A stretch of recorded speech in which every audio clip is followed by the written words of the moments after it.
Tess.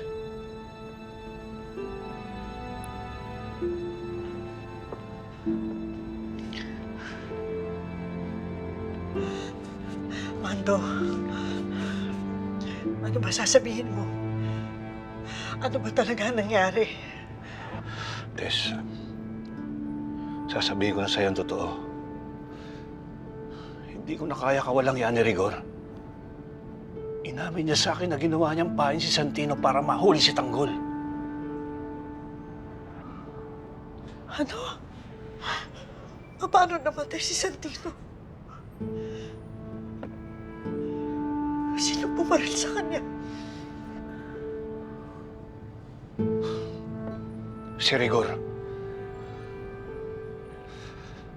Babarilin niya si Tanggol pero humarang si Santino para ipagtanggol ang kapatid niya.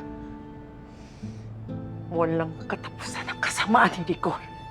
Pinahamak niya ang sarili niyang anak. Napaka-ayaw niya. Kahit kailan, hindi siya naging mabuting ama. Ako lang talaga nagmahal sa mga anak ko.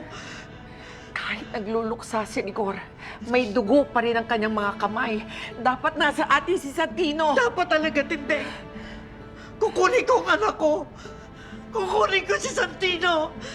Sige, tulungan ko yung bawi si Santino. Joel, kumuha ka ng maraming tanod. Sige! Dali, Kong.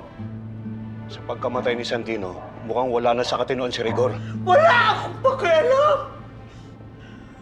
Kukunin ko ang anak ko. Kukunin ko si Santino. Tindeng, kunin natin ang anak ko.